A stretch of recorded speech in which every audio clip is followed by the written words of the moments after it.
Hello and welcome to Just Health for the people by the experts, an initiative for public health awareness by Just Look Hospital. I am Jitendra Haryan, your host for the show. दोस्तों आज का episode एक wake up call है। Obesity सिर्फ मोटापा नहीं, ये एक साइलेंट किलर है। ये हमारे बॉडी, माइंड और फ्यूचर को धीरे धीरे डैमेज करता है। जानते हैं इसके कॉजेस, इफेक्ट्स और सोल्यूशन के बारे में। हमारे साथ है डॉक्टर सदाशिव चौधरी जो हमारे सारे सवालों का जवाब देंगे। Dr. Sadashiv Chaudhary is a senior consultant in bariatric and laparoscopic surgery at Jaslok Hospital. He has a cumulative experience of over 15 years in surgery with education from prominent institutions in India and Belgium. Over the years, he has performed over 5,000 laparoscopic surgeries. He has also worked as a professor in KEM Hospital. He is profoundly involved in training and teaching new surgical techniques to many surgeons across the nation. Welcome to Just Health, Dr. Sadashiv. Hello या so definitely हम लोग जिस बारे में आज बात करने वाले हैं, आपने बोला कि ये वेकअप कॉल है। लेट्स सी कि आज कितने राज खुलते जाते हैं। ओके, सो सबसे पहले डॉक्टर चौधरी, हम अक्सर कहते हैं कि कोई आदमी मोटा है या ओबीज है। हम आपसे जानना चाहेंगे एज अ डॉक्टर, आप ओबेसिटी को कैसे देखते हो? कोई बोलता है कि अरे थोड़ा सा मोटा है या बहुत मोटा है, या कोई माँ अपने लड़के से प्यार करती है, बोलती है नहीं मेरा बेटा कहाँ मोटा है, वो तो हेल्दी है। बट साइंटिफिकली उसे मेजर करने के लिए, अगर आदमी मोटा है या नहीं है, उसमें मोटापा है कि नहीं है, ये देखने के लिए कुछ फॉर्मूलाज होते। फॉर एग्जांपल अगर हम जिसको बात करेंगे, जो सबसे कॉमनली यूज होता है, जिसको हम लोग बोलते हैं BMI, that is body mass index. मतलब कि आदमी के सरफेस एरिया में उसके हाइट के हिसाब से कितना वजन होना चाहिए, दैट इज बीएमआई। सो अगर हम लोग उसको बीएमआई को कैलकुलेट कैसे करते हैं, बहुत सिंपल सा फॉर्मूला होता है। जैसे आपका वेट ले लीजिएगा किलोग्राम्स में and divide it by the height in metre square. For example एक 80 किलो का आदमी है तो उसका वेट हो गया 80, और उसका हाइट अगर है for example 165 centimetres. So 1.65 into 1.65, जो भी फिगर आएगा 80 divided by that figure, and that value that comes will be your BMI. तो अभी ये बीएमआई कैसे होता है, सब वैल्यूज को हम लोग कैसे जांच करते हैं। सो अगर आप कहीं से 18 से 25 के बीच में है, then you are fit, you are not obese. लेकिन 25 से 30 में अगर आपका वैल्यू आता है, तो then you are overweight. 30 to 35, कोई भी चीज, कोई भी बीएमआई 30 के ऊपर है, you can label that person obese. So 30 to 35 class 1 obesity, 35 to 40 class 2 obesity. Anything above 40 is a morbid obesity, and anything above 50 is a super obesity. So अपने को याद रखना है, अपना BMI has to be between 18 to 25. Ideally. Anything above 25 you are overweight, anything above 30 you are obese. तो आपने जो कहा बीएमआई 25 तक नॉर्मल है, 25 के 25 up to 30 is you are Overweight. Overweight. So up to 30, you can say that you have time to reverse it, or even beyond that, you have time to reverse it. So how do you see it? So So reverse तो आप कहीं से भी कर सकते हैं, okay, है ना। ओनली सिर्फ आपको रियलाइज होना चाहिए कि आप उस 25 के बाद कैटेगरी आपका में जा रहे हो, ओके, एक घंटी बजनी चाहिए 25 घंटी के बाद। बजनी चाहिए। ओके, सो डॉक्टर, बीएमआई के अलावा और कौन से फैक्टर्स होते हैं जो ओबेसिटी की तरफ इशारा करते हैं? एंथ्रोपोमेट्रिक मेजरमेंट्स, मतलब सिंपल चीज़ है, आप घर में अपना मेजरिंग टेप उठा लो, वो मेजरिंग टेप से भी आप जान सकते हो। सो बेसिकली अगर हम लोग देखा जाए तो वेस्ट सरकमफ्रेंस एक बहुत बड़ा पैरामीटर है। अपने कमर का नाप। हाँ, ओबेसिटी रिलेटेड कोमॉर्बिडिटीज या रिस्क में तो नहीं आते हैं। सो अपना जो बोन यहाँ पे फील होता है एट द हिप बोन, उसके ऊपर के लेवल पे आप जब टेप लगा के उसको मेजर करते हो, that is your waist circumference. और नीचे हिप्स के लेवल पे आप जो बोलते हो, तो उसको it is a hip circumference. और थर्ड पैरामीटर आता है वेस्ट हिप रेशियो। सो हम लोग बात करते हैं वेस्ट सरकमफ्रेंस की। So waist circumference in a men अगर 94 के ऊपर है, 94 सेंटीमीटर। 94 सेंटीमीटर्स, और फीमेल में अगर 80 सेंटीमीटर्स के ऊपर है, तो आप इंक्रीज रिस्क कैटेगरी में आते हैं। आ जाते हैं। और वो ही सरकमफ्रेंस अगर आपका मेल में 102 है एंड फीमेल में 88 है, तो you fall into the very high risk category. Okay, apart from that कि हिप लेवल का मेजरमेंट लेके वेस्ट सरकमफ्रेंस हिप रेशो या वेस्ट हिप रेशो हम लोग जिसको बोलते हैं, वो एक भी चीज़ होती है। ये तो जनरल नॉर्मल एंथ्रोपोमेट्रिक मेजरमेंट्स हुआ कि जो हम लोग नॉर्मली कर सकते हैं। उसके सिवा कुछ बोन स्कैन से डेक्सा स्कैन्स होते हैं, कुछ स्पेशल एमआरआई एक्सरेज होते हैं, जिससे भी हम लोग परसेंटेज बॉडी फैट का पता लगा सकते हैं। तो you say class 1, class 2, class 3 and class 4 are these four types of correct. obesity. एक लीन ओबेसिटी का भी कोई प्रकार होता है, जैसे बिल्कुल, मेटाबॉलिकली ओबीस बिल्कुल। Normal weight. अभी ये बहुत बड़ा नया कांसेप्ट है ना? सो बेसिकली हम लोग अगर अपने को वेस्टर्न पॉपुलेशन से कंपेयर करेंगे, तो अपने बॉडी में जो फैट परसेंटेज होता है, वो बहुत ज़्यादा है। सो हम लोगों को थिन फैटी इंडियंस बुलाया जाता है। तो मतलब आपका वेट बाहर से दिखने में कम होगा, आप लीन थिन रहेंगे। बट अगर आपका परसेंटेज बॉडी फैट अगर कैलकुलेट किया जाएगा, तो आपका वो बहुत ज़्यादा होता है। And these are the kind of the people who are more prone for say cardiovascular accidents या हार्ट अटैक, स्ट्रोक्स या डायबिटीज मेलाइटस। सो इन लोगों में कॉम्प्लिकेशंस होने के चांसेस ज़्यादा रहते हैं, क्योंकि वो बाहर से भी नज़र नहीं आते हैं। तो जब तक आप उनको इन्वेस्टिगेट नहीं करते, वो समझ में नहीं आता। तो इसकी जांच कैसे करते हैं? कोई कौन से पर्टिकुलर टेस्ट किए जाते हैं? हाँ, सो अगर बेसिकली अपने को जानना है कि अपने बॉडी में फैट कितना है या स्केलेटल मास कितना है, पानी कितना है, तो उसके लिए कुछ स्पेशल टेस्ट होते हैं। एक body composition analysis, so BCA जिसको हम लोग बोलते हैं।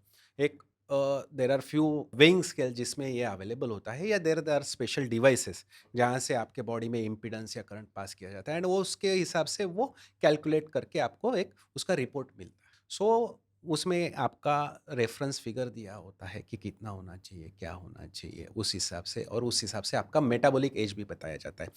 और मुझे लगता है कि हर एक जो हेल्थ चेकअप होता है या हम लोग जो रूटीनली हेल्थ चेकअप करते हैं, उसमें बॉडी कॉम्पोजिशन एनालिसिस एक ज़रूर ऐड होना चाहिए, कि फॉर ताकि एवरी फॉर पर्सन। एवरी, तो ताकि अपने को अपना हेल्थ स्कोर पता चले। डॉक्टर, अप्रोक्सीमेटली ओबेसिटी से कितने लोग अफेक्टेड है? एज इन जैसे हम बोलते हैं ना, every third person is diabetic, so और probably even more than who's in a pre-diabetic stage. So likewise in obesity, how many people are really now affected or going to get affected by okay, obesity? आपको क्या लगता है कितने लोग, मतलब एक अंदाजा आपका क्या होगा? Maybe 2 in 10.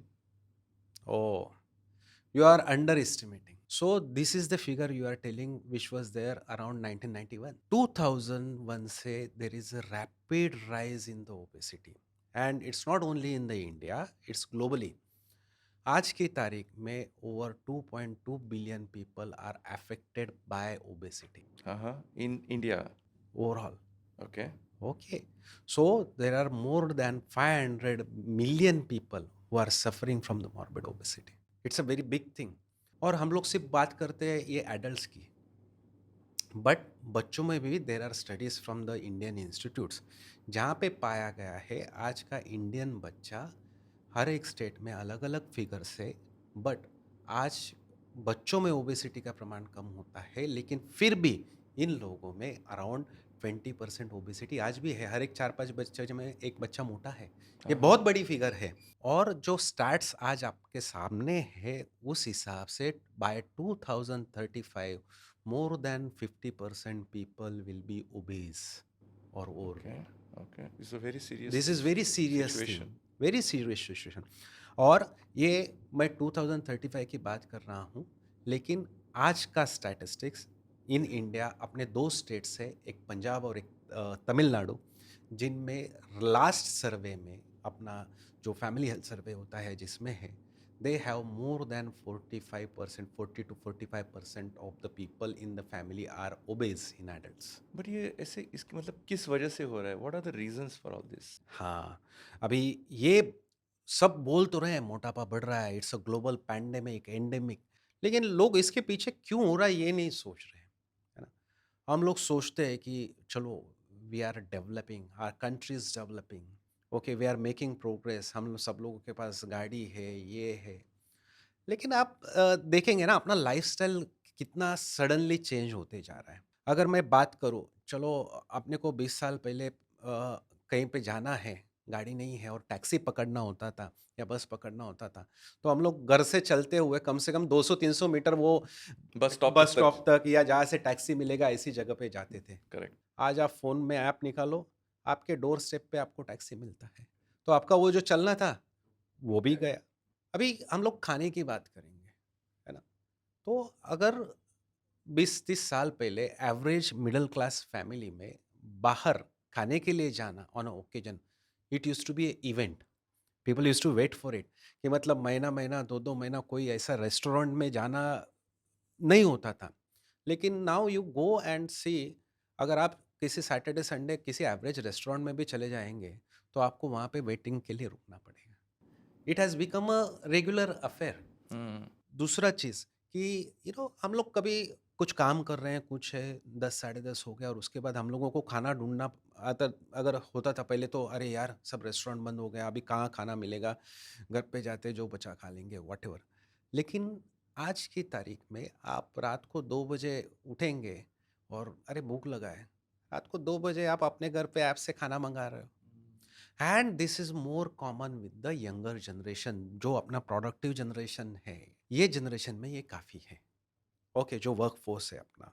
तो food is easily available. Food is easily available and easily available at wrong times. Wrong times भी हो रहे हैं क्योंकि अपन we have started working for the abroad, then our shifts working shifts has changed, है ना? पहले तो सिर्फ़ लोग जनरली 9 टू 5 जॉब करके सब लोग 5-6 बजे घर पे आते थे। फैमिली के साथ एक सीरियल देख के रात को खाना खा के सो जाते थे and back to the work.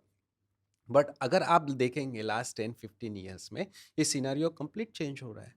So people are working right from the 8 in the morning to 10 in the evening. There is no healthy lifestyle, अपना लाइफस्टाइल चेंज हो रहा है। सो ये सब बहुत सारी चीज़ें हैं और बहुत सारा प्रोसेस फूड्स, उनके एड्स, ये सब चीज़ें आ रही हैं। तो it is affecting overall health of the country sleep का कितना रोल है इसमें? बहुत ज़्यादा। सो ओबेसिटी ना सिर्फ एक चीज़ का मतलब एक वजह से नहीं हो रहा है। ओके, उसके लिए बहुत it's a multifaceted and multifactorial problem. So, other than food or the wrong timings of having food, which are the other two, three prime reasons? Food, lack of exercise, lifestyle, environmental factors, stress. So आजकल लोगों को मुस्कुराते हुए तो हम लोग बहुत कम देखते हैं कि चलो they are very happy at their work place, ऐसा बहुत कम होता है ना? They have targets, they have schedules, they have to meet the deadlines, और ये सब के चक्कर में भागते भागते अपने को पता ही नहीं चलता कि वेन हम लोग स्ट्रेस को कितना पाल रहे हैं। And all this stress again leads to the certain chemical reactions in your body, and it is one of the causative factors for obesity. Genetics कितना रोल प्ले करता है? जैसे किसी के फादर या मदर को ओबेसिटी है, तो क्या बच्चों पे असर पड़ सकता है उसका? सो इसमें दो तरीके के फैक्टर्स होते हैं, एनवायरमेंटल और जेनेटिक। सो किसी का जेनेटिक मेकअप वैसा है तो यस कि एज अ फादर और a mother the people can be overweight और obese. But apart from that एक फैमिली का एनवायरनमेंट होता है। फैमिली में जो चीज़ें माँ बाप बच्चे बैठ के साथ में खा रहे हैं, if that food is not right, तो then that can lead to the obesity. So it is environmental as well as genetic. Yeah. To what percentage it is genetic? It's a very less. So it is Okay, controllable. controllable. It is controllable factor and not necessary अगर किसी को family में obesity है, but if you rightly correct your steps in the initial path and you Yeah. go on a healthy lifestyle, you can change You yourself. can change over. So there are few diseases where we say childhood obesity. So in there are few syndromes की जहाँ पे प्रेडरविली या बाकी कुछ genetic disorders होते हैं जिनमें बच्चा बहुत खाता है, लेकिन ये ऐसे मामले बहुत कम होते हैं और ज़्यादातर चीज़ों में, ज़्यादातर मामलों में अपना behaviour and the environmental factors या लाइफस्टाइल, ये मेन कॉज है फॉर ओबेसिटी। डॉक्टर, ओबेसिटी एक पर्सन के ओवरऑल हेल्थ पर कैसे अफेक्ट करती है? ये तो सब लोग बोलते हैं कि चलो भाई मोटा है तो उसको हार्ट अटैक का रिस्क ज़्यादा है। So there is 10 to 20 fold increase in the risk of getting a heart attack when you are obese, apart from that getting stroke. Because क्या होता है ना, मैं आपको सिंपल एग्जांपल देता हूँ। अगर आप ओबेस है या आप ज़्यादा है, अगर मैं बोलूँ कि चलो आप एक काम कीजिए, एक 10 किलो की बोरी लीजिए और ये 10 किलो की बोरी अपने पीठ पे बांध लीजिए और उसको दिन भर निकालना नहीं है, रात को सोते वक्त भी उसके साथ ही सोना है, सुबह उठना है उसके साथ, सब चीज़ें करो। हम लोग बाजार से 10 किलो सामान लाते हैं, उसको हम लोग 10 मिनट तक उठा नहीं सकते हैं, we get tired. But in obesity, over the years you are carrying those extra kilos on your body, let it be 20 kgs, 15 kgs, 30 kgs, 40 kgs, और ये सब उठाने के लिए आपके हार्ट, लंग्स, बाकी सब ऑर्गन्स को उतना ज़्यादा मेहनत करना पड़ता है, they get tired. So that's why obesity में हार्ट रिस्क या स्ट्रोक आने का रिस्क बहुत ज़्यादा रहता है। Apart from, diabetes. Correct, I am coming to that. Obesity में डायबिटीज होने का चांसेस बहुत ज़्यादा होता है। इनफैक्ट टाइप 2 डायबिटीज जो आता है, जिसको हम लोग बोलते हैं, वो आपका मोटापे की वजह से आता है। एंड WHO और other societies now have coined the term, internationally accepted, obesity plus diabetes, that is diabesity. Now obesity is not just a lifestyle disorder or something, they have labeled it as a disease. जैसे आप cancer को disease बोल रहे हो, heart attack को disease बोल रहे हो, बाकी कुछ चीज़ों को डिसीज बोल रहे हो, वैसे obesity is a chronic disease and it has been labelled, and there were lot of efforts 10 years back to label it as a disease, because उसके जो इफेक्ट्स है, इल इफेक्ट्स है, क्रोनिक कंडीशंस बहुत ज़्यादा है। You can get uncontrolled hypertension, sleep apnoea, मतलब नींद में ही आपका स्नोरिंग होना और उसके साथ आपकी सांस रुक जाना, तो नींद में आपका ऑक्सीजन का कॉन्सेंट्रेशन कम होने से आपका दूसरे दिन सुस्त रहना, या फिर आपको स्ट्रोक आने का चांसेस बढ़ना। ओस्टियोआर्थराइटिस, कि जैसे भी उतना ज़्यादा वज़न, उतना प्रेशर घुटनों पे होता है और आपका घुटने घिस जाने का चांसेस बहुत ज़्यादा बढ़ जाता है, और वो बहुत जल्दी आपके घुटने घिस जाते हैं। एंड अगर आप किसी नी ट्रांसप्लांट के लिए जाते हो, रिप्लेसमेंट के लिए जाते हो, नी रिप्लेसमेंट के लिए जो जॉइंट आप बिठाते हो, उसका लाइफ भी ओबेसिटी की वजह से कम हो जाता है, और रिस्क टू द सर्जरी और बढ़ जाता सो शरीर की सारी सीरियस कंडीशंस या सारी सीरियस बीमारियां ओबेसिटी की वजह से हो सकती है। है। 110%। अभी मैं और एक चीज़ बताना आपको बाकी है। आपको किसी ने बताया है कि ओबेसिटी की वजह से कैंसर होता है? There are 13 to 18 types of cancers which are associated with the obesity, and mainly ovarian cancers and the breast cancer. These females are more predisposed to the developing malignancy because of the obesity. It's a commonest causative factor.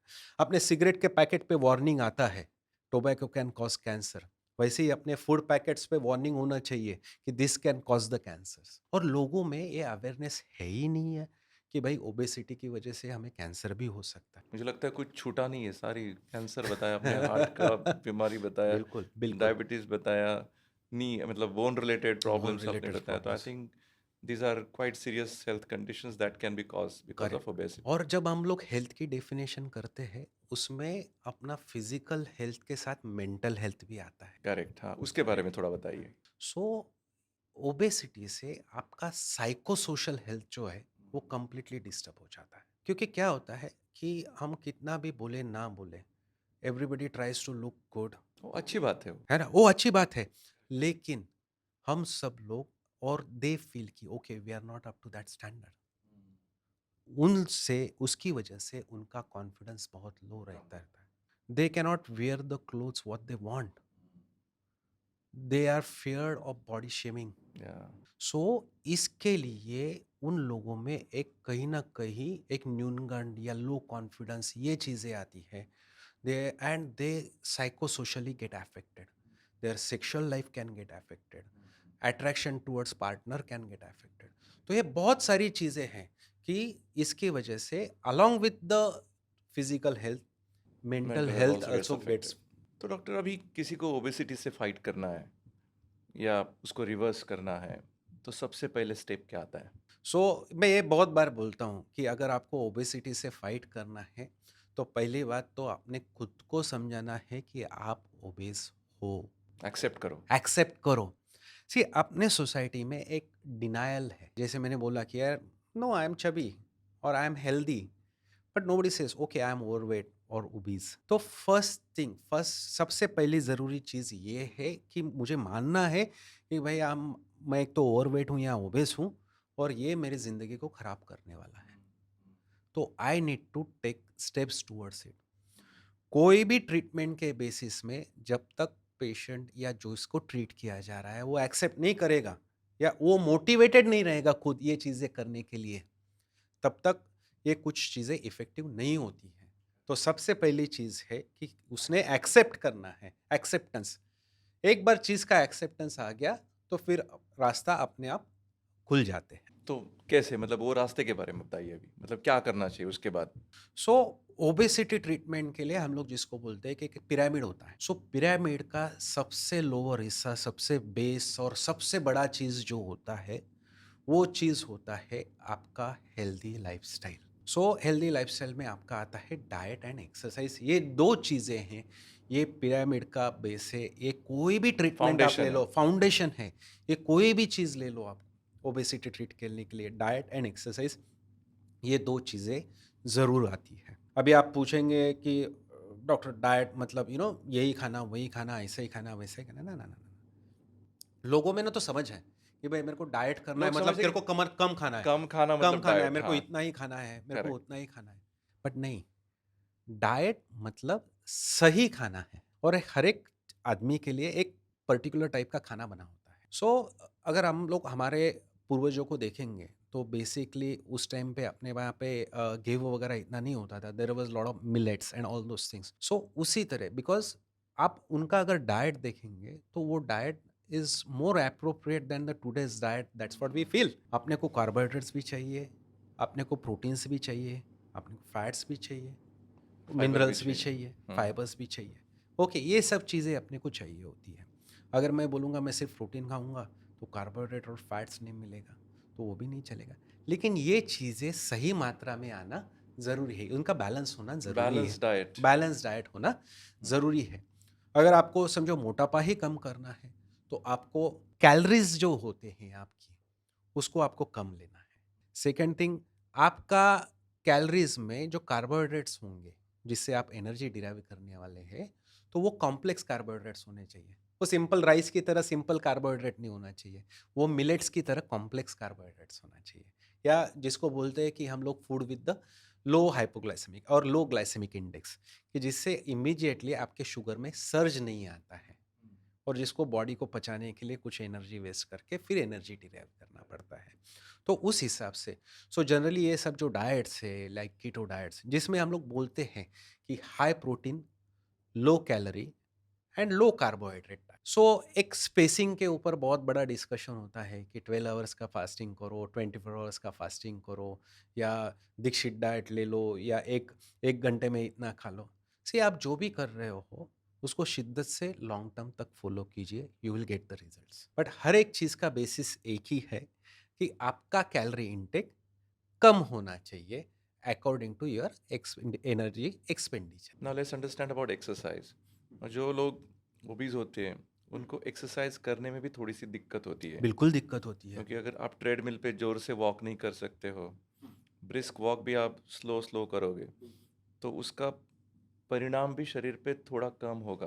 तो how should one deal with this?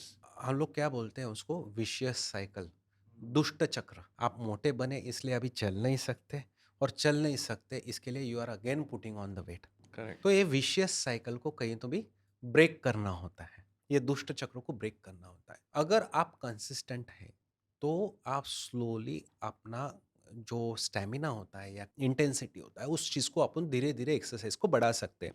अगर आप समझो कि आज आपने कोशिश किया 5 minutes के लिए चलने का, तो आप नेक्स्ट डे में उसको बढ़ा के 7 मिनट्स कीजिए, नेक्स्ट डे बढ़ा के 10 मिनट्स कीजिए। तो स्लोली आपके हार्ट और लंग्स को भी उसका एडेप्टेबिलिटी आता है। एक ही दिन आप जिम में जाके पूरा कसरत करने की कोशिश करेंगे, उसके बाद आप 2 महीना वापस जिम का मुँह नहीं देखेंगे। तो ये जनरली हो जाता है लोगों के साथ। ओबेसिटी क्या है ना, एक इन्फ्लेमेटरी स्टेज होता है, जिसमें बॉडी का हर सेल इन्फ्लेम्ड होता है और एक्सरसाइज से वो इन्फ्लेमेशन में ऐड हो जाता है। तो इसके लिए slow and rhythmic exercises helps you more okay. Then the vigorous exercises in your gym. And consistency is important. Consistency is very important. तो उसकी वजह से आपको अडेप्टेबिलिटी आता है आपके हार्ट में और आपके लंग्स में। सो आपका हार्ट उतना ऑक्सीजन कैरी करने के लिए, पंप करने के लिए एक उस लेवल तक प्राइम हो जाता है। समझो हमने डाइट भी ठीक से फॉलो किया, एक्सरसाइज भी ठीक ठाक कर लिया, फिर भी उसका इफेक्ट नहीं हो रहा है, तो फिर क्या अगला स्टेप है? ओके, सो बहुत सारे लोग ये बोलते हैं कि देखो ना सर, मैं तो इतना ही खा रहा हूँ, एक ही रोटी खा रहा हूँ और मेरा वज़न कम नहीं हो रहा है। मेरे को तो मालूम है, मेरा नहीं, नहीं मैं तो कुछ नहीं खाता, बस 2 निवाले खा लेता हूँ, 4 निवाले खा लेता हूँ, फिर भी मेरा वज़न कम नहीं होता है। अच्छा, उसके लिए ना मैं आपको एक अच्छा एग्ज़ाम्पल बताता हूँ, ओके? जो अपने सबको समझ में आ जाएगा। सो एक मटका है, इमेजिन कीजिए एक मटका है या जार है, उसको नीचे नल लगा हुआ है और ऊपर से पानी डालने की सुविधा है। या मटका या जार में मैं रोज़ 1 ग्लास पानी डालता हूँ और नीचे से रोज़ 1 ग्लास पानी निकालता निकालता हूँ, हूँ, तो मटके में कितना पानी रहेगा? सेम ही रहेगा। सेम ही रहेगा, हम्म, बराबर है। नाउ स्टार्ट इमेजिनिंग, ये जो मटका है या जार है वो अपनी बॉडी है। ऊपर से आप जो पानी डाल रहे हो वो आपका एनर्जी इनटेक है और नीचे से जो पानी निकाल रहे हो वो आपका एनर्जी एक्सपेंडिचर है, मतलब जो भी कैलोरीज आप बर्न कर रहे हो आपके बॉडी के लिए लग रहा है वो है।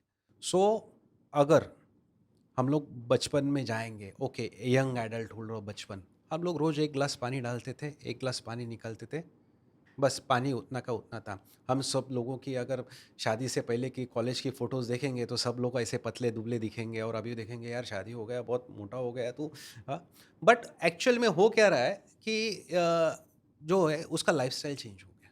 हम्म, उसका घूमना-फिरना, एक्सरसाइज़ ये चीज़ें कम हो गई।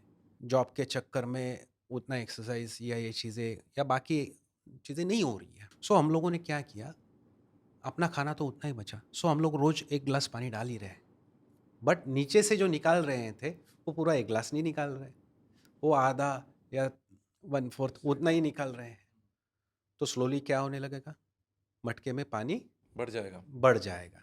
इन the similar way, whatever energy we take, it gets converted into the fat and it gets stored into our body, जो एक्स्ट्रा कैलोरीज हो। तो अभी ये मटका बनना चालू हो गया, मतलब we started putting on the weight और लोग ओबेस हो गए।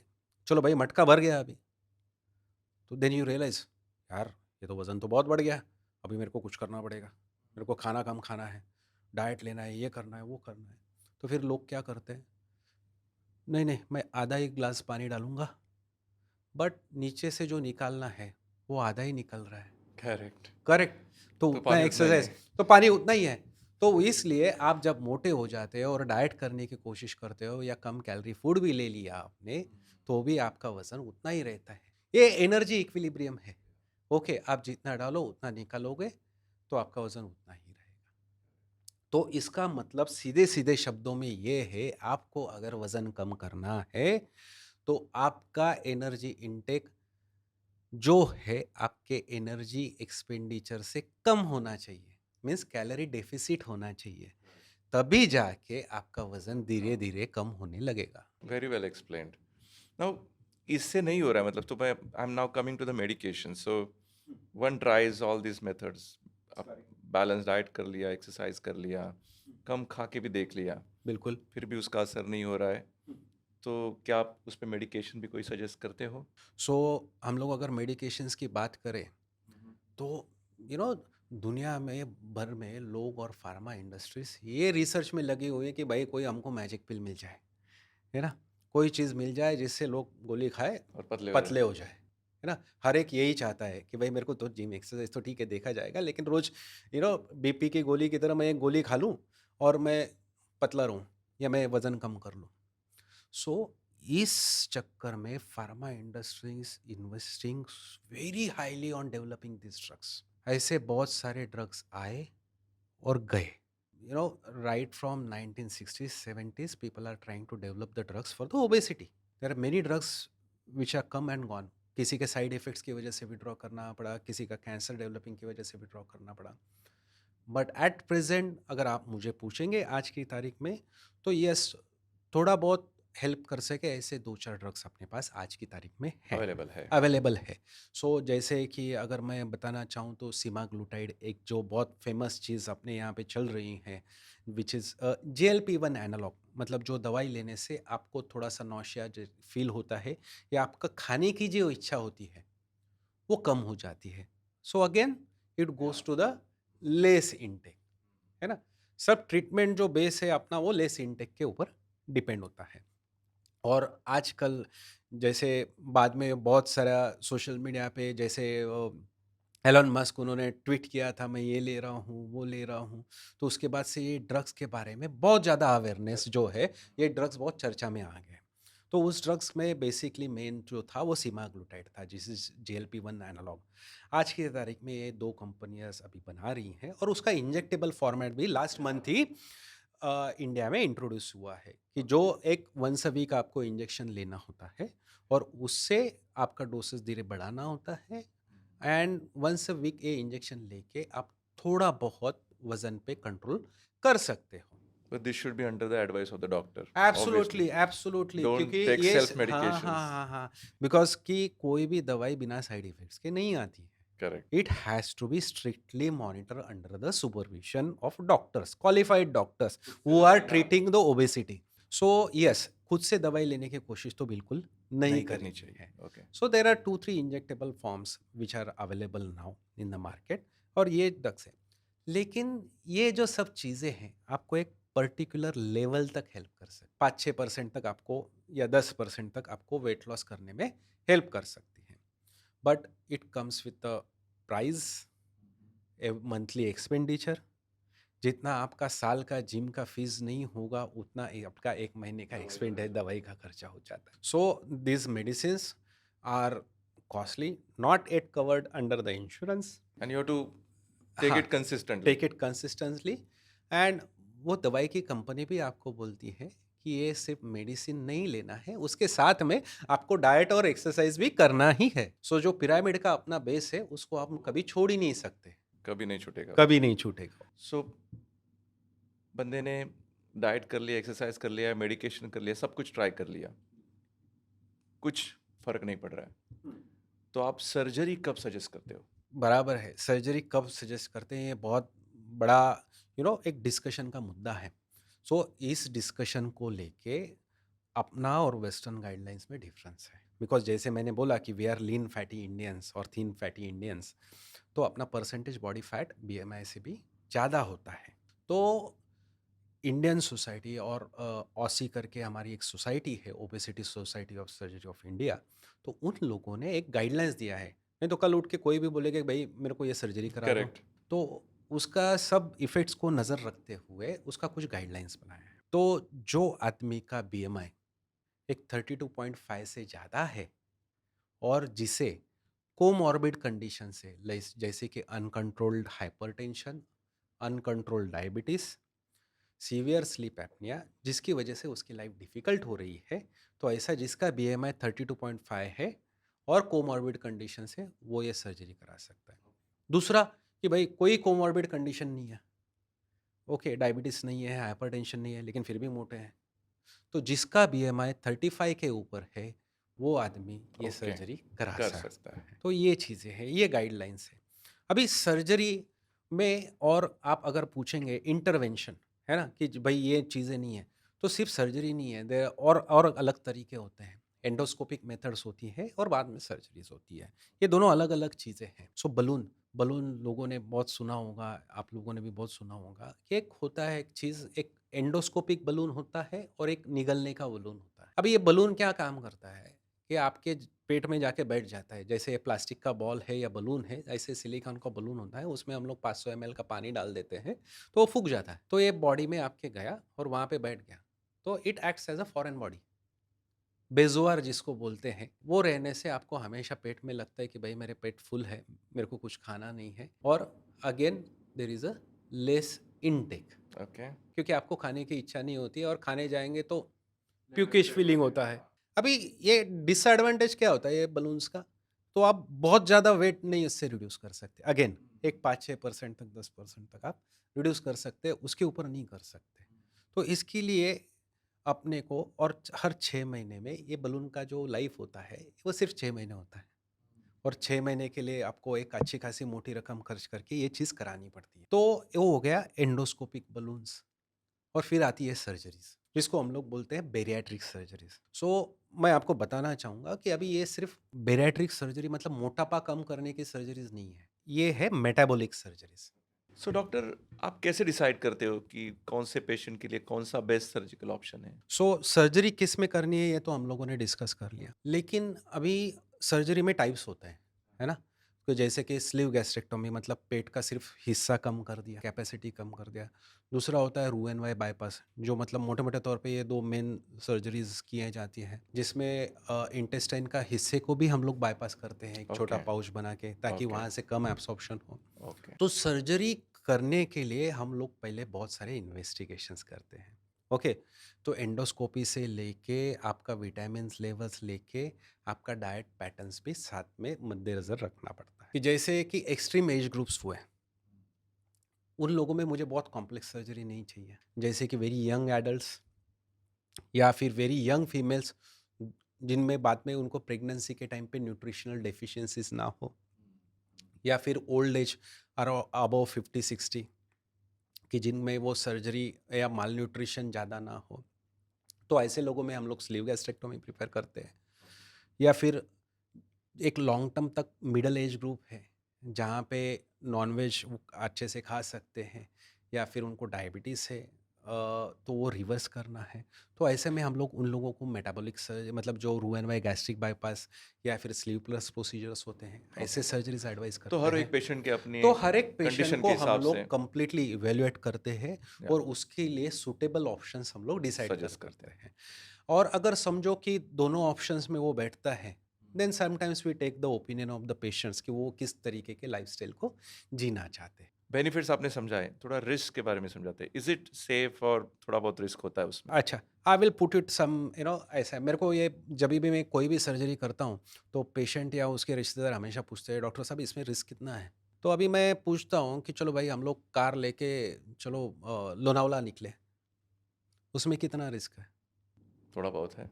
थोड़ा बहुत है, मतलब उसका कुछ फिगर होता है ना? कि 1 इन 10,000, 1 इन 1 लाख या ऐसा कुछ। अगर मैं बोलूँ डॉक्टर साहब अपने को यहाँ से लोनावला 100 के स्पीड में जाना है, तो रिस्क बढ़ जाएगा बढ़ जाएगा। अगर मैं वही बोलूँ कि अपने को 120 के स्पीड पे जाना है, लेकिन अपनी गाड़ी जो है मारुति अल्टो ही है, विदाउट एयरबैग्स, और बढ़ जाएगा। और रिस्क बढ़ जाए। वैसे risk varies patient to patient. और हर एक चीज़ में हम लोग क्या देखते हैं, अगर अपन नॉर्मली सेफ रह के कहीं तो भी बाहर जा रहे हैं बाइक से या मोटरसाइकिल से, तो हम लोग वो रिस्क को एक्सेप्ट करते हैं कि भाई एक्सीडेंट होने का स्मॉल चांस रहेगा, लेकिन वी एक्सेप्ट दैट, बराबर है।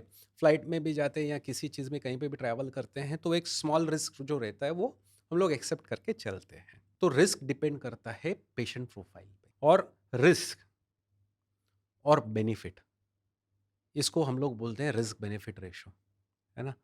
तो अगर जो रिस्क है वो मिनिमल है और उससे होने वाले फ़ायदे अगर बहुत ज़्यादा है, उस कंपैरिज़न में रिस्क कुछ नहीं है, या तो आप क्या चूज़ करोगे? It's worth taking that risk. It's worth taking that risk. जैसे कि worth taking going on a bike.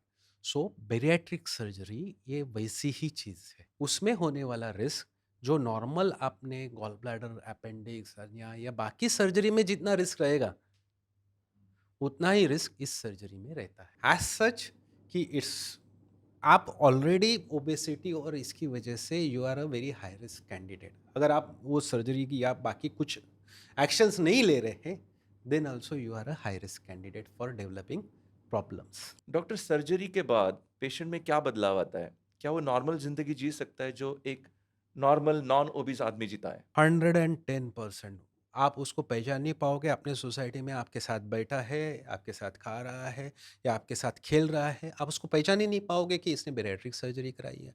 बहुत सारे पेशेंट्स हैं मेरे जो किसी को बताते नहीं कि भाई हम लोगों ने बेरियाट्रिक सर्जरी की है, क्योंकि ये बहुत बार स्टिग्मा होता है कि भाई तुमने ऑपरेशन करके वजन कम किया है, तो वो लोग बताते नहीं। But nobody can recognise कि इन लोगों ने सर्जरी किया है। उतना उनका लाइफ जो होता है वो नॉर्मल होता है। सी, ये सर्जरी जो है कि it is done by the laparoscopy. Scars बाहर से कुछ बड़े होते हैं नहीं है। लाइफ़स्टाइल में हम लोग तो पहले नेक्स्ट डे से ही उनको जो है कि complete walking in the corridor, या तभी भी next day on the same day of surgery और नेक्स्ट डे से वो चलने लगते हैं। 2 दिन के बाद तो हॉस्पिटल से डिस्चार्ज हो जाते हैं। और अप्रॉक्सिमेटली महीना डेढ़ महीने के बाद आपके फैमिली में जो बाजू वाला बैठ के आदमी खाना खा रहा है, वही सेम खाना वो भी खाते हैं, लेकिन उनका क्वांटिटी कम होता है। बस इतना ही And फ़र्क again, the होता है। balance of diet and balance exercise. Of diet. So basically क्या है, जैसे हम लोगों ने बोला कि आपने को पिरामिड का बेस छोड़ना ही नहीं है। Diet and exercise forms the वो बेसिस तो ऑफ किसी एनी भी नॉर्मल ट्रीटमेंट। आदमी को भी अप्लाई करता है। किसी भी नॉर्मल आदमी को भी वो अप्लाई करता जब आप पेशेंट को सर्जरी के लिए एडवाइस करते हो, तो क्या चैलेंजेस फेस करते हो? है। सो अगर मैं किसी को बोलूँ कि भाई ये आपको ये सर्जरी कराना है, तो let it be any surgery, तो पहले पूछता है डॉक्टर ये कुछ मेडिसिन से कम नहीं हो जाएगा, है ना? Is it necessary? Is it necessary, कि करना ज़रूरी है क्या? एंड वो एक फ़ियर है सर्जरी से रिलेटेड, ये जो फ़ियर होता है, वो लाज़मी भी है कि नोबडी वांट्स टू, हाँ, nobody wants to take the cuts on your body और अंडरगो अ नाइफ और तो ये चीज़ सबसे ज़्यादा फेस होती है कि बेसिकली अगर मैं किसी को ऑप्शन दूँ भी कि भाई, और किसी को मैं कितना भी समझाऊँ कि भाई तुमको, अगर मैं तुम्हारे एक्सेस बॉडी वेट अगर 50 किलो है, मतलब कि तुमको 50 किलो ज़्यादा वेट है और तुम डाइट और एक्सरसाइज से सिर्फ 10 किलो या 15 किलो ही कम कर सकते हो, तो लोग ये मानने को तैयार नहीं होते। वो बोलते हैं डॉक्टर साहब हम लोग कोशिश करेंगे, है ना? अगर मैं किसी से बात करूँ या वो सर्जरी के लिए रेडी हो जाए, तो उसमें का डिस्टेंस कम से कम 6 महीना तो 1 साल तक हो जाता है डिसीजन लेने में? डिसीजन लेने में। और कुछ लोग होते हैं सालों बिता देते हैं डिसीजन लेने में, कुछ कॉम्प्लिकेशंस होता है और उसके बाद फिर वो सर्जरी के लिए राज़ी होते हैं। तो चैलेंज जैसे मैंने बोला कि एक्सेप्टेंस और एक रियलिटी का जो ये होता है, वो नहीं होता है। बिकॉज़ अपना डाटा और रिसर्च भी बोलता है दुनिया में सिर्फ़ 3% लोग हैं जो अपने आप से डाइट और एक्सरसाइज से वज़न कम करके उसको मेंटेन कर पाते हैं। क्योंकि ये बहुत मुश्किल है, ह्यूमन नेचर है, सामने खाना दिखता है, सामने कुछ चीज़ें दिखती है, तो कब तक रेज़िस्ट करें, है तो ना? डिसिप्लिन आ जाता है उसमें, हाँ, दैट प्लेज़ अ बिग तो रोल। लेकिन क्या होता है जब सर्जरी कराते हैं तो आपके वो बहुत सारी चीज़ें रहती है। हुँ। आपका क्रेविंग्स कम हो जाना, सैटिस्फैक्शन और सैटिस्फैक्टी लेवल्स रहना, ब्रेन कितना रोल प्ले करता है इसमें? बहुत इट्स अ ज़्यादा। Complete function of brain, right? Absolutely, absolutely. अभी ये it's a neuro humoral mechanism what we say, neuro hormonal. So अभी अगर मैं बोलूँ आपको कि हम लोग खाना खाने बैठे हैं और आप खाना खाना कब रोकते हैं? जब आपको लगता है कि भई पेट भर पेट गया, भर गया। लेकिन आपको पेट भर गया कैसे पता चलता है? Brain will signal. ब्रेन से, जैसे कि स्टमक होता है ना? स्टमक एक स्ट्रेचेबल ऑर्गन होता है, उसमें सेंसर्स होते हैं, अपनी बॉडी बहुत प्यारी है, बहुत it's a very complex mechanism, है ना? तो वो स्टमक स्ट्रेच हो गया, वो स्टमक स्ट्रेच हो गया तो वो सेंसर्स एक्टिवेट हो गए। वो सेंसर्स एक्टिवेट हो गए तो ब्रेन को सिग्नल गया, ब्रेन ने बोला भाई खाना बंद कर, खाना बंद कर। ओके, मेरा पेट भर गया है। तो इसी तरीके से अगर जो आदमी डाइटिंग कर रहा है, समझो अपने स्टमक का कैपेसिटी है 1 लीटर, मान के चलिए, और मैं उसमें आपको सिर्फ डाइट करने के लिए या रिस्ट्रिक्ट कैलोरी रिस्ट्रिक्ट करने के लिए 100 से 150 ml फूड दूँ, वो स्टमक तो स्ट्रेच ही नहीं होने वाला, वो खाली रहने वाला है। तो वो ब्रेन को क्या सिग्नल भेजता है, भाई मैं खाली हूँ, कुछ तो खा लूँ, कुछ तो खाने दो, है ना? बट उसके अगेंस्ट आप जब बेरियाट्रिक सर्जरी या मेटाबॉलिक सर्जरी कराते हैं, तो उसमें अपन स्टमक का साइज ऑलरेडी कम करते हैं। Okay, and we live it the capacity of only 100 to 150 ml, तो वो जो रिस्ट्रिक्टिव कंपोनेंट उसमें 4/4 आ जाता है। तो आप जितना 100 ml खाते हैं, 150 ml मतलब 2 निवाले आधा रोटी जो खा लिया, उसमें आपका पेट भर गया, तो उतना ही जैसे वो स्टमक स्ट्रेच होता है, उतना ब्रेन को सिग्नल जाता है कि भाई खाना बंद करो। तो that way it is a force restriction. लेकिन इसमें सबसे इम्पोर्टेंट बात क्या है? सटाइटी, फीलिंग ऑफ सैटिस्फैक्शन कि मैंने खाना खाया है, जो अपने को नॉर्मल स्टमक पे डाइट करते हैं तभी नहीं होता है। हुँ। And that is the key point of any bariatric surgery, success of a bariatric more. और उसका अलग एक इफ़ेक्ट्स होता है, जैसे हार्मोन्स होते हैं GLP-1, ग्रेलिन, वो अपने बॉडी में बहुत ज़्यादा रोल प्ले करते हैं। Ghrelin is a hunger hormone. जब हम लोग ये सर्जरी कराते हैं, तो तब एक ग्रेलिन का या बाकी जो हंगर हार्मोन्स होता है, उसका लेवल सडनली ड्रास्टिकली ड्रॉप हो जाता है, तो आपको हर बार खाने की इच्छा जो होती है, वो कम हो जाती है। सो डॉक्टर, बेरियाट्रिक सर्जरी के टेक्निक्स में कितना इवोल्यूशन हुआ है? क्या एडवांसमेंट्स आई है अभी? मैं आपको शुरू से बताता हूँ। पहले ये जो सर्जरीज़ होती थी ना, दिस इज़ एक्सीडेंटल रिकवरी। किसी कैंसर के लिए या किसी चीज़ के लिए पेट का साइज़ कम कर दिया या कट कर दिया, उतना बॉडी पार्ट को निकाल दिया, एंड देन दे रियलाइज़ कि भाई इस आदमी का वज़न तो कम हो रहा है। सो पहले ज़माने में अगर ये सर्जरीज़ किए जाती है तो it used to be with the big cut, completely open होती थी ये सर्जरीज़। सो उतना मोटापे में ये ओपन करके सर्जरीज़ करना, उसका रिकवरी और ये सब चीज़ें बहुत कॉम्प्लिकेटेड होती थी। फिर ज़माना आया लैप्रोस्कोपी का एंड राइट फ्रॉम 2005, 6, 4 जो भी है, तो ये सब सर्जरीज़ जो है वो लैप्रोस्कोपी से होनी और फिर इसमें पॉपुलैरिटी आई कि भाई बिना कट के या कीहोल से ये सर्जरी हो रही है, रिकवरी अच्छी है। Then it gained the popularity after invention of the laparoscopy. Then last 4-5 years the recent development कि हम लोग adopting to the robotic technology. So now we are doing this surgery with the help of the robotic assisted. So technology में धीरे धीरे रोज change होता है. There is lot of advancement in the हम लोग जो फर्स्ट जनरेशन के staplers use करते थे टू कट द स्टमक और द इंटेस्टाइन, तो उसमें भी बहुत सारे चेंजेस आ गए. अभी हम लोग रोबोटिक में जो स्टेपलर्स यूज करते हैं वो क्लैम्प करने के बाद अपने को थिकनेस बताता है कि भाई तुमको कौन से लेवल पे कौन सा कार्ट्रिज यूज करना है. That is AI driven technology in the robotics. और वो पावर्ड वो खुद सेंस करता है कि मुझे कितना फोर्स से स्टेपलर को फायर करना है, जो इंस्टेड ऑफ मैकेनिकल फायरिंग. तो there are lot of advancements. वैसे ही सर्जरी के टाइप्स में भी कि स्लीव प्लस प्रोसीजर्स, इंटेस्टाइन्स को डिफरेंट डायरेक्शंस में चेंज करना या उसमें ऊपर रिंग्स बिठाना, ये बहुत सारी एडवांसमेंट्स ये सर्जरी में धीरे धीरे हो रही है. See surgery is a ever evolving field. Medicine for that matter is ever evolving field. But मैं इतना बता सकता हूँ आज ये सर्जरी इतनी सेफ हो गई है और इतनी उसके अराउंड के कॉम्प्लिकेशंस कम हो गए. भले ही आप अपेंडिक्स का सर्जरी करो, हर्निया का सर्जरी करो या बैरिएट्रिक सर्जरी करो, तो risk is going to be from the surgical point of view it is the same. Sir, obesity या मोटापा चिंता का विषय है, as we have discuss in last few minutes. इसको प्रिवेंट कैसे करें? इसके बारे में कोई बात ही नहीं करता. बट लास्ट अगर आप देखोगे कि 1-1.5 साल से इवन आर हेल्थ मिनिस्ट्री और ये सब चीज़ें इसके बारे में बहुत जागरूक हो गई है, क्योंकि ये जो आंकड़े जो स्टैटिस्टिक्स मैंने बताए आपको ये बहुत अलार्मिंग है. If you remember few days back our prime minister spoke about it in one of the events and health ministry has multiple times उसमें उन लोगों ने इसके बारे में ट्वीट किया है. So preventive aspect is very very important. First thing, knowledge about the obesity, how it increases and healthy lifestyle के फायदे ये अपने को स्कूल से पता होना चाहिए, है ना. सो अपनी जो आदतें होती है ये राइट फ्रॉम द स्कूल से अपने को पता होनी चाहिए कि क्या है क्या नहीं. जैसे मैंने बोला कि ये इतना डेंजरस चीज़ है कि चिप्स के पैकेट पे भी वार्निंग होना चाहिए कि भाई ये मोटापा कॉज कर सकता है. जैसे सिगरेट के पैकेट पे वार्निंग होता है कि भाई ये कैंसर कॉज कर सकता है. There has to be some regulation on this drinks और प्रोसेस्ड चीज़ और जो भी चीज़ें होती हैं जिससे मोटापा बढ़ने का चांसेस होता है.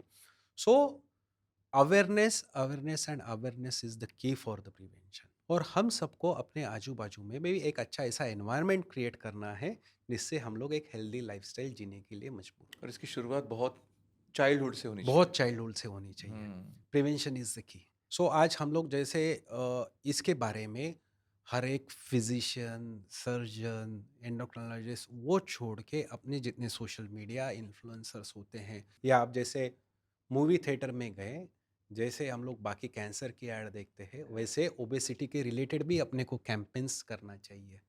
सो जब ये लोगों में अवेयरनेस आएगा रिलेटेड टू देयर प्रॉब्लम्स वो धीरे धीरे सामने आना चाहिए. So obesity is not the problem of failure of willingness to reduce the weight. ये बात समझनी है, बहुत कॉम्प्लेक्स चीज़ है. It's not a failure of willingness to reduce the weight or willpower. It's not a failure of willpower. It is a chronic disease. It is a chronic inflammatory disease which needs to be treated. So when we take it as a disease, we are more serious about it than any other general condition. Correct. बच्चों में कितना पाया जाता है obesity? बच्चों में भी ये आजकल बहुत बढ़ रहा है. जैसे मैंने आपको ऑलरेडी बताया कि ये जो डाटा है अपना स्टेट्स का जो इंडियन इंस्टीट्यूट्स ने स्टडी किया है, तो आज एक हर 5वां बच्चा मतलब कम से कम 20% in the childhood which is a very high figure. 20 to 25% people are overweight and obese.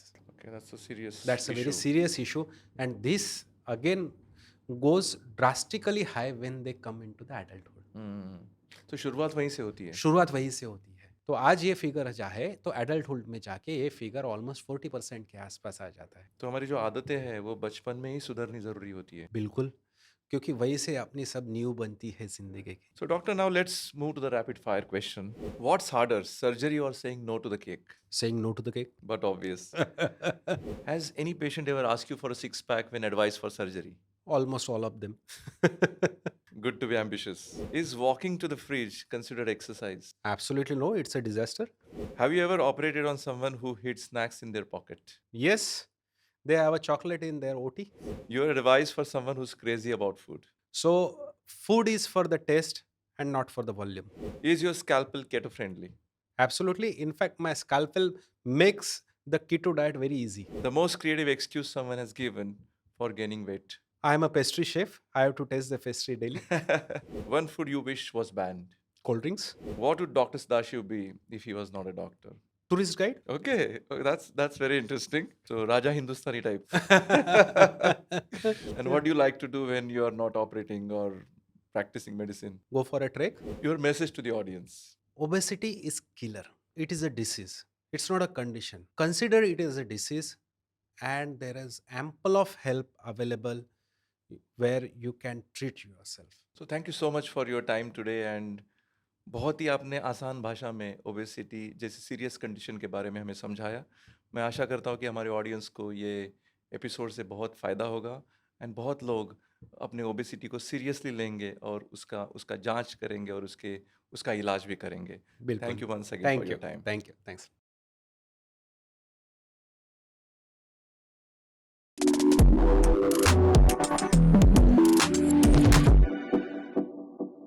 Just Health for the People by the Experts. Initiative by Just Look Hospital. Click the bell icon and subscribe to our YouTube channel to stay healthy and stay tuned to Just Health for the People by the Experts, an initiative by Just Look Hospital.